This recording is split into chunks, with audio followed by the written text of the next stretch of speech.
Inflation एक ऐसा शब्द है जो हम अक्सर सुनते हैं, खासकर जब हम न्यूज देखते हैं या फाइनेंशियल डिस्कशंस में शामिल होते हैं।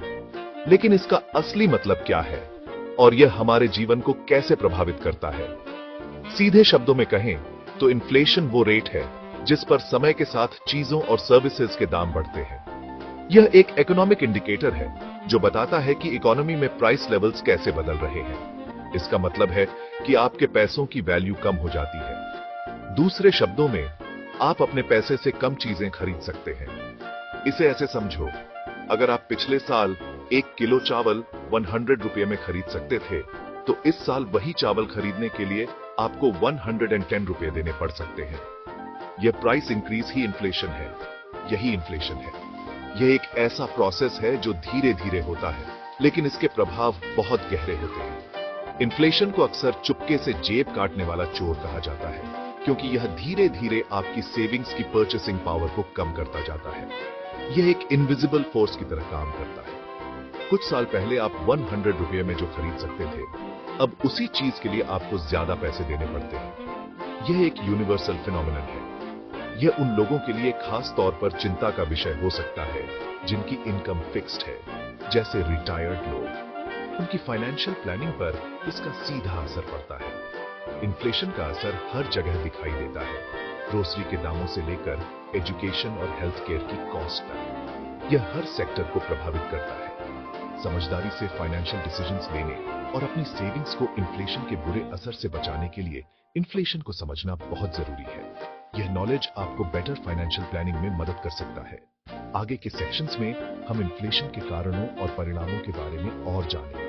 यह समझना महत्वपूर्ण है कि इन्फ्लेशन क्यों होता है और इसके असर को कम करने के तरीकों पर भी बात करेंगे। इससे आप अपने फाइनेंशियल फ्यूचर को सिक्योर कर सकते हैं।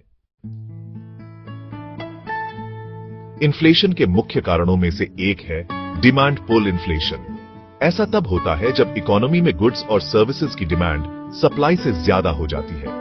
इकोनॉमिक्स का बेसिक प्रिंसिपल याद रखें। जब डिमांड सप्लाई से ज्यादा होती है तो प्राइसेस बढ़ जाते हैं।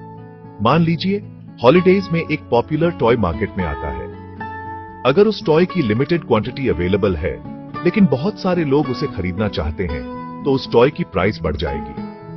ऐसा इसलिए क्योंकि लोग उस रेयर आइटम को पाने के लिए ज्यादा पैसे देने को तैयार होते हैं। यही प्रिंसिपल पूरी इकोनॉमी पर लागू होता है। जब कंज्यूमर्स के पास ज्यादा पैसा होता है तो वे ज्यादा खर्च करते हैं, जिससे अलग अलग गुड्स और सर्विसेज की डिमांड बढ़ जाती है। अगर बिजनेसेस इस बढ़ी हुई डिमांड को पूरा नहीं कर पाते तो वे अपने प्राइसेस बढ़ा देते हैं, जिससे डिमांड पुल इन्फ्लेशन होता है। जहां demand pull inflation demand side पर फोकस करता है, वहीं cost push inflation supply side पर फोकस करता है। इस तरह का इन्फ्लेशन तब होता है जब गुड्स और सर्विसेज को प्रोड्यूस करने की कॉस्ट बढ़ जाती है, जिससे बिजनेसेस को अपना प्रॉफिट मार्जिन मेंटेन करने के लिए प्राइसेस बढ़ाने पड़ते हैं। तेल के बढ़ते दामों के इंपैक्ट के बारे में सोचें। तेल बहुत सारे गुड्स के प्रोडक्शन और ट्रांसपोर्टेशन में एक इंपॉर्टेंट इनपुट है। जब तेल की प्राइस बढ़ती है तो इन गुड्स को प्रोड्यूस और ट्रांसपोर्ट करना महंगा हो जाता है, जिससे कंज्यूमर्स के लिए प्राइसेस बढ़ जाते हैं। इसी तरह सप्लाई चेन्स में डिसरप्शंस, जैसे कि हाल ही में पैंडेमिक के दौरान हुए, भी कॉस्ट पुश इन्फ्लेशन में कंट्रीब्यूट कर सकते हैं। जब बिजनेसेस को रॉ मटेरियल्स या कंपोनेंट्स मिलने में डिलेज और इंक्रीज्ड कॉस्ट्स का सामना करना पड़ता है, तो वे इन कॉस्ट्स को कंज्यूमर्स पर हायर प्राइसेस के रूप में डाल देते हैं। वेज पुश इन्फ्लेशन तब होता है जब बढ़ती हुई सैलरीज बढ़ते प्राइसेस के साइकिल में कंट्रीब्यूट करती है। यह एक ऐसा फिनोमिनन है जहां लेबर मार्केट डायनामिक्स और कॉस्ट ऑफ लिविंग एक दूसरे को प्रभावित करते हैं। जब वर्कर्स ज्यादा सैलरी की डिमांड करते हैं और उन्हें मिलती है, तो बिजनेसेस अक्सर अपने गुड्स और सर्विसेज के प्राइसेस बढ़ाकर इन इंक्रीज्ड लेबर कॉस्ट्स को कवर करते हैं। यह एक चेन रिएक्शन की तरह काम करता है। उदाहरण के लिए, एक ऐसी सिचुएशन की कल्पना करें जहां किसी पार्टिकुलर इंडस्ट्री में स्किल्ड वर्कर्स की कमी है। इस कमी के कारण कंपनीज को हायर वेजेस ऑफर करनी पड़ती है। क्वालिफाइड एम्प्लॉइज को अट्रैक्ट करने और रिटेन करने के लिए उस इंडस्ट्री की कंपनीज ज्यादा सैलरीज ऑफर कर सकती हैं। ये एक कंपेटिटिव एडवांटेज भी बन सकता है। ये हायर सैलरीज कंज्यूमर्स के लिए हायर प्राइसेस का कारण बन सकती है, क्योंकि बिजनेसेस इंक्रीज्ड लेबर कॉस्ट्स को आगे बढ़ा देते हैं। इससे ओवरऑल कॉस्ट ऑफ लिविंग भी बढ़ जाती है। हालांकि बढ़ती हुई सैलरीज आमतौर पर इकोनॉमिक ग्रोथ का एक पॉजिटिव साइन होती है, यह भी ध्यान रखना जरूरी है कि अनकंट्रोल्ड वेज ग्रोथ इन्फ्लेशन को बढ़ा सकती है, लेकिन एक्सेसिव या rapid wage growth inflationary pressures में कंट्रीब्यूट कर सकती है। यह एक डेलिकेट बैलेंस है जिसे मेंटेन करना जरूरी है। वर्कर्स के लिए फेयर वेजेस और पूरी इकोनॉमी के लिए प्राइस स्टेबिलिटी के बीच बैलेंस बनाना जरूरी है। यह बैलेंस ही सस्टेनेबल इकोनॉमिक ग्रोथ की कुंजी है।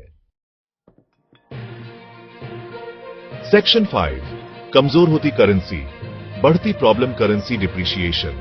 करेंसी डिप्रिशिएशन या किसी करेंसी की वैल्यू का दूसरी करेंसीज के मुकाबले कम होना भी इन्फ्लेशन में कंट्रीब्यूट कर सकता है। जब किसी करेंसी की वैल्यू कम होती है तो दूसरे देशों से गुड्स और सर्विसेज इंपोर्ट करना महंगा हो जाता है। इसे ऐसे समझो, अगर इंडियन रूपी यूएस डॉलर के मुकाबले कमजोर होता है तो इसका मतलब है कि इंडियन इंपोर्टर्स को यूएस डॉलर्स में प्राइस वाले सामान की सेम क्वांटिटी खरीदने के लिए ज्यादा रुपीस देने पड़ेंगे। ये बढ़ी हुई इंपोर्ट कॉस्ट्स अक्सर कंज्यूमर्स पर हायर प्राइसेस के रूप में डाली जाती है। करेंसी डिप्रिशिएशन कई फैक्टर्स की वजह से हो सकता है, जैसे ट्रेड इम्बैलेंसेस, गवर्नमेंट पॉलिसीज और इन्वेस्टर सेंटिमेंट। जब कोई देश एक्सपोर्ट से काफी ज्यादा इंपोर्ट करता है तो यह उसकी करेंसी पर डाउनवर्ड प्रेशर डाल सकता है, जिससे इन्फ्लेशन बढ़ सकता है। ग्लोबल फिनोमिनन, दुनिया भर में इन्फ्लेशन सिर्फ इंडिया की प्रॉब्लम नहीं है, यह एक ग्लोबल फिनोमिनन है। हाल के वर्षों में दुनिया भर के कई देशों ने इन्फ्लेशन के बढ़े हुए लेवल्स का अनुभव किया है। इसे कई फैक्टर्स के मिलन से जोड़ा जा सकता है, जिनमें सप्लाई चेन डिसरप्शंस, बढ़ती एनर्जी प्राइसेस और लूज मॉनेटरी पॉलिसी शामिल है। उदाहरण के लिए कोविड-19 पैंडेमिक ने ग्लोबल सप्लाई चेन्स में भारी डिसरप्शंस पैदा किए, जिससे कई गुड्स की शॉर्टेजेस और प्राइस इंक्रीजेस हुई। इसके अलावा यूक्रेन में युद्ध ने इन्फ्लेशनरी प्रेशर्स को और बढ़ा दिया है, खासकर एनर्जी और फूड प्राइसेस में। ये ग्लोबल इवेंट्स इकोनॉमीज के इंटरकनेक्टेडनेस और एक्सटर्नल फैक्टर्स के इन्फ्लेशन रेट्स को प्रभावित करने की पोटेंशियल को हाईलाइट करते हैं। Goldilocks rate zero inflation ideal क्यों नहीं है? हालांकि हाई इन्फ्लेशन निश्चित रूप से एक चिंता का विषय है, लेकिन जीरो इन्फ्लेशन का लक्ष्य रखना जरूरी नहीं कि आइडियल सॉल्यूशन हो।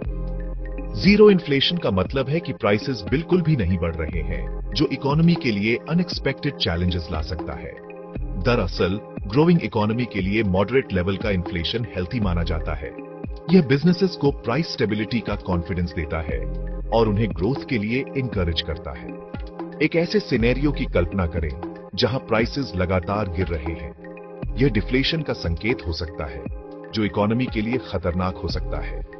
यह पहली नजर में अच्छा लग सकता है, लेकिन यह डिफ्लेशन नाम के फिनोमिनन का कारण बन सकता है।